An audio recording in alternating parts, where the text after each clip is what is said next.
सेरिंगापताम की रात बोझ से भरी हुई थी। आसमान पर बादल थे और किले के अंदर एक अजीब सी बेचैनी चल रही थी। टीपू सुल्तान किले की बुलंद दीवार पर खड़े थे। दूर अंग्रेजों के कैंप की आग जल रही थी, एक ऐसी आग जो सुबह जंग बनने वाली थी। उनके वजीर ने आकर कहा, सुल्तान, सुलह हो सकती है, जान बच जाएगी। टीपू सुल्तान ने धीरे से जवाब दिया, इज्जत से बड़ी कोई जिंदगी नहीं होती। और वो रात के अंधेरे की तरफ मुड़ गए, जैसे एक शेर अपनी आखिरी जंग का फैसला कर रहा हो। सुबह के वक्त टीपू सुल्तान मस्जिद में थे। उनकी दुआ आज बहुत गहरी थी। या अल्लाह, अगर आज वक्त पूरा हो जाए तो मुझे हक के रास्ते पर उठाना। दुआ के बाद उन्होंने फौजियों को देखा, जख्मी। सुल्तान ने कहा, आज हम सिर्फ जंग नहीं लड़ रहे, हम अपनी जमीन की इज्जत के लिए खड़े हैं।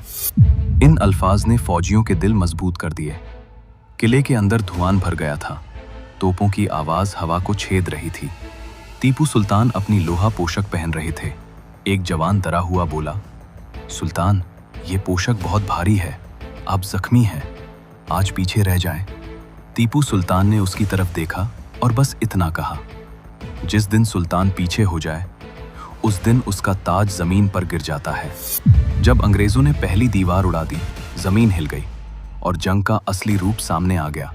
टीपू सुल्तान ने घोड़ा लिया और सीधा उस दीवार पर पहुंच गए जहां से अंग्रेज घुस रहे थे।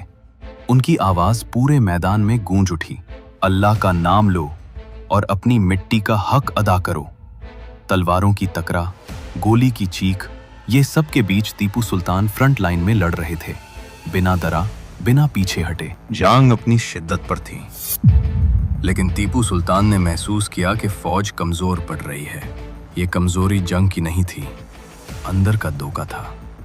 मीर सादिक अंग्रेजों को सिग्नल दे रहा था। जब किला बच रहा था, वो अंदर से गिरा रहा था। टीपू सुल्तान ने उसकी तरफ देखा और बहुत हल्की आवाज में कहा, दुश्मन से हार कभी शिकस्त नहीं होती, शिकस्त तब होती है जब अपने ही पीछे हट जाए।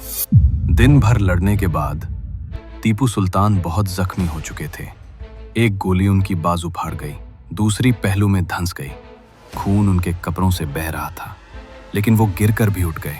जब अंग्रेज ऑफिसर उनके पास आया और बोला, सुल्तान, सरेंडर कर दें, जिंदगी बच जाएगी। टीपू सुल्तान ने ठंडी सांस लेकर कहा, मैं जिंदा शेर हूं और शेर कभी जंजीर में अच्छा नहीं लगता। इसी वक्त तीसरी गोली उनके सीने से गुजरी और सुल्तान झुके। सिपाहियों ने उन्हें उठाकर बैठाया। उनकी सांस बहुत हल्की। टीपू सुल्तान ने आखिरी दफा कहा, मुल्क को कभी मत गिरने देना।